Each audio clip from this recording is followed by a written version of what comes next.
YouTube, what's happening? It's your guy, not your average trucker, man. Quick video. I just got a simple question. Who's giving out these CDLs, man? That's what I really want to know.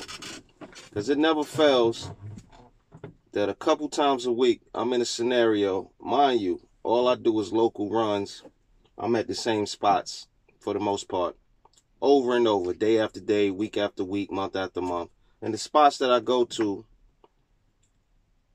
are big businesses, you understand? I'm not at some little rinky-dink hole in the wall where you got to back 2 miles down a dirt road or some crazy mess like that.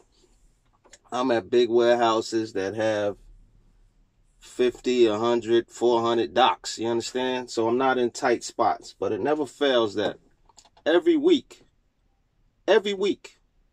I'm somewhere and there's a driver that can't back into a freaking dock space.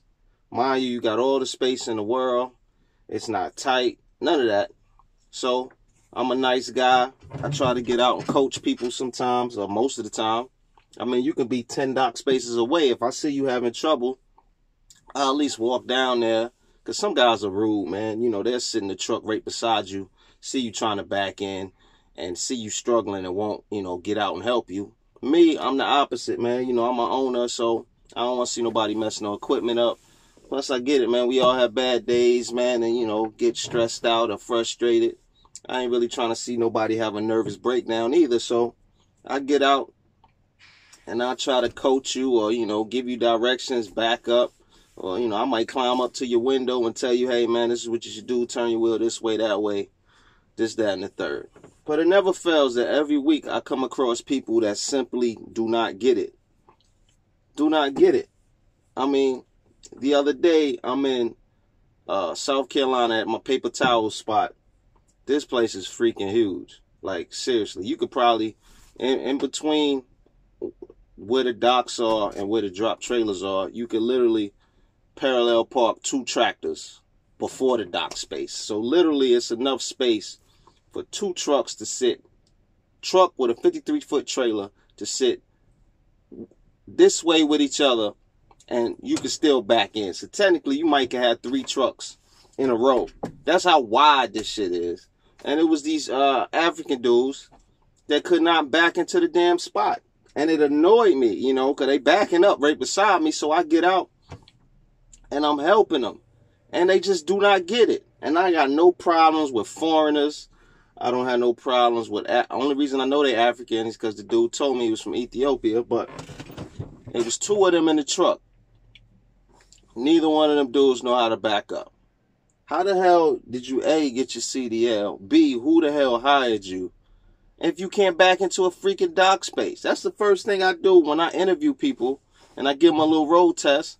I take them somewhere so they can back into a damn dock so that I can make sure that whether they got a blind side back, whether they got a normal backing situation, I just make sure that they can back up into a dock. Needless to say, these 2 dudes could not back. And for the record, I ain't got no problem with foreigners. I don't have no problem with Africans. A couple of my neighborhood friends I grew up with are from Nigeria. One of my best female friends on the planet is from Eritrea. So I have absolutely no problem with African people, man. You know what I mean? So it's not like a racist situation. These dudes could not back. So I'm talking about, I'm standing out there 10 minutes with them. Mind you, it's wide as hell. Like, they could have just did a freaking U-turn and back straight back. But that's not the point. I'm telling them what to do. They cannot do it. I'm standing outside 10 minutes, so I get annoyed. And finally, the guy, mind you, it's 2 drivers in the truck. Both of them tried. Neither one of them could back up. I mean, it was terrible. So both of these dudes is taller than me. I'm like 5'10". You understand? Both of these dudes is over 6 feet. I get in their truck. They got the seat all the way up to the steering wheel. So I'm a short dude. So I get in it. And my knees is touching the steering wheel. These dudes is taller than me. So I know it couldn't have been comfortable for them. And I'm like, how the hell did y'all drive all the way down here like that? But that's not neither here nor there. So, we got the tandem slip. First of all, these dudes didn't even know how to slide the tandems. This spot here where you pick up the paper, paper products, it's light, it's all like napkins, tissue, paper towels, finished paper goods. But they make you slide your tandems in order to load you.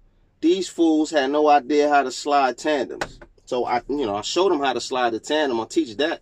That took 10 minutes. Like, it's something as basic as freaking pulling a lever and, locking your trailer brake and pulling forward. They couldn't get it, but that's neither here nor there. I showed them how to do that. So then they got their tandem slid, and now they're trying to back into a spot. Neither one of them can get it. So I jump in their freaking truck. I back it up. I get right in this spot, and I'm literally about 5 to 6 feet away from the dock door because the trailer doors were closed. So all they needed to do at this point was open their trailer door, back up 5 feet, and they will be in the dock. So I get out the truck, I jump back in my day cab, and I'm just sitting because I'm like, there's nothing more for me to coach, nothing more for me to talk about. You could back up 5 feet, you understand? So I'm sitting here. By this point, I done got on a phone call with my wife, and I look, this fool in the midst of trying to back up 5 feet got his trailer about to run into my trailer. Mind you, the way these docks are set up, it's enough space between trucks that you can open and close your trailer door. So it's not tight dock spaces, you understand? So I look, and this fool is about to hit my trailer, so I gotta beep the horn. So in the midst of trying to just back up 5 damn feet, now this dude is like 10 feet to the right of his freaking dock plate. So I'm like, yo, what the hell are you doing? You understand? So I tell him, look, man, pull back forward, do it, a serpentine to go forward, line up perfectly straight with the damn, mind you, the dock spaces are painted.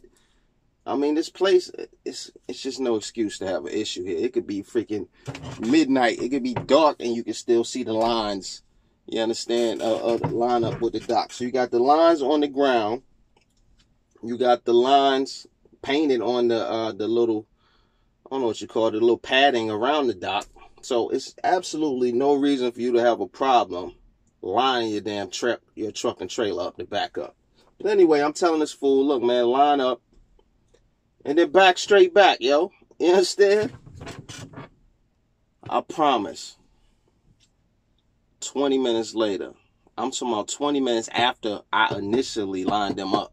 So total, it's been over 40 minutes of them trying to get into this dock. Not a tight space at all. I mean, there's other trucks just looking and laughing like, what the hell is going on? These dudes still weren't in the dock. So finally, like, I got fed up with it. I just got back in my truck. Because at the end of the day, I did all I can do. I verbally told you how to do it. I illustrated with my hands how to do it. I literally jumped in your damn truck and set you up perfectly. You only had to back up 5 feet and you couldn't do it. I'm done at this point because it's not my problem anymore. So other truckers seeing what was going on, this other dude gets out and try to help them because this dude is lining up, backing up, going too far to the right, lining up, backing up, going too far to the left.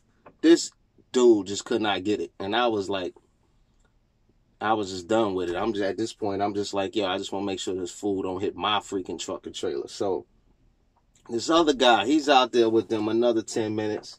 He realizes quickly that these dudes are idiots. So he ends up ultimately backing his damn, backing into the dock space for them. And he comes talk to me like, yo, why you didn't continue to help him? I watched you help them initially. I'm like, fool, that ain't my job, B. Second of all, I did, dog. These dudes got over 30 minutes of my time already. You understand? Like, I'm already annoyed that I've been at this place an hour and I'm not, loaded yet. You know what I mean? It's normally a drop and hook. And today, for some reason, it was a live load. So I'm already annoyed by that. Then, I'm sitting here helping out the next man. And these dudes refuse to actually try. They more concerned with asking somebody else to help them. And it's like, I ain't got time for that, B. And it just made me wonder because the loads he picking up, he said he's going to a Costco store. So my thing is, once you get this trailer loaded, how the hell are you going back into the dock at the Costco? Costco don't have as much space as this. You understand? Like, I don't know, man. I'm really curious because every day it never fails. Whether I'm riding down the road I see people swerving all the time, or I see idiots going the wrong way out of exits. And I mean, I done seen all types of weird stuff that makes me wonder who's giving out CDLs. Not to mention, case in point, Costco. Whenever I'm delivering at these Costco stores, Costco, they use a lot of Swift trucks, Swift drivers, all that. And it never fails. I'm at a Costco store 2 to 3 times a week, depending on if I do it or if one of my drivers do it. And it never fails. Even the Costco people are asking me all the time, like, why is it that Swift drivers have such a hard time backing into the dock? I'm like, yo, man, Swift is a training school. You know, it's for people to, you know, they go there to get a free CDL, basically, but they're not the cream of the crop or elite, or a lot of them don't even have common sense. They're not, you know, known globally as a good group of drivers, you understand? So it never fails when I'm at a Costco store to watch. Like, I can be waiting for somebody to pull out of a dock so that I can pull in, and these idiots got issues just going forward, getting out of a dock. Or these dudes got issues backing into dock spaces. Or these dudes got issues. I watched a dude, he was just swapping trailers. He was doing a drop and hook at a Costco store. I sat there, watched the dude try to, he hooked up to the trailer, like backed his truck into the trailer, and then just tried to peel out. And was sitting there like dumbfounded why the trailer wouldn't move. He hasn't hooked up his airlines, you understand? He hasn't hooked up his airlines, and he hasn't raised his landing gear.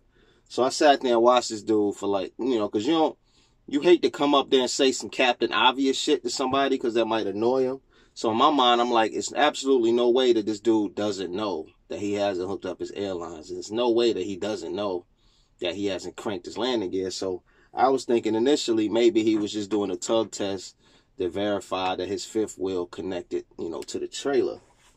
But then I quickly realized when he kept getting out and looking, like, why this shit won't move. So I get out and I'm like, dog, you know, that trailer's not going to move if you don't at least hook your red glad hand up to it. And definitely ain't, you know, it ain't a good look to drag your landing gear. You might want to crank that up too. He was like, oh, so when you're doing the drop and hook, you got to hook up your airlines every time? And I just looked at this dude like, are you freaking kidding? And mind you, he's in the truck by himself. He ain't being trained by nobody. Like, he's done past all that. So I'm just looking at this dude like, fam, who raised you? Who gave you your CDL? And it never fails. I mean, you could be at truck stops, see dudes. I could be at a freaking Pilot, see dudes coming through the wrong way to the fuel line. You got a bunch of trucks lined up facing this way, and you see an idiot coming this way. And then he looking at you like, move. Like, I done seen some of the weirdest mess. And it just makes me wonder who giving out these CDLs, man. Like, seriously, it makes you understand why a lot of people, when you show up to shippers and receivers, they truly think truckers are stupid, because it's just like they say, one bad apple could spoil a bunch. That's true, man. You see one goof troop, makes you think all truckers are goof troops, and it's freaking annoying. I mean, I can't even get into how many guys in my company that I've tried to hire that have done bonehead stuff. Like, I mean, I done had guys run into dumpsters during the driving test. I done literally had guys that I had to pull my brakes out just to get the cat out of my truck. Like, I remember one time early in the game when I first started hiring people, I had to kick a dude out of my truck in Nashville, Tennessee, because he was so freaking stupid. Like, I was trying my best. You know, we was on our way back to Charlotte anyway. I was trying my best, but this dude did like 15 stupid things in a row, and I just couldn't take it no more. I pulled over on the side. I was at I-40, and I was like, yo, get the hell out of my truck, man. I done ran into so many goof troops, it don't make no sense. But my main question for this video is, who the hell is giving out these CDLs? Like, seriously, is it some form you fill out, mail it, and then they just send you a CDL, like, with no training? But it's your guy, not your average trucker, man. Like, subscribe, share. Appreciate y'all checking out my video and listening to me vent while I'm at this dock waiting to get loaded. It's Valentine's Day, by the way. I got absolutely no plans with my wife. Figure I'd just throw $1,000 or something, let her, you know, buy herself a gift. It just so happens her birthday was last week, so I got it bad, man. You got Christmas, and then 2 weeks after Christmas is my daughter's birthday. Then the next month, which is February, my wife's birthday, then Valentine's Day. It's like, yo, I'm tired of giving out gifts. But this your guy, Not Your Average Trucker, man. Holla at me. Instagram, Trucker Not Your Average. You can email me, truckernotyouraverage@gmail. I'm on Twitter, NOTAVG Trucker. Just holla at me, man. Y'all be easy, be safe. Keep pounding, you heard?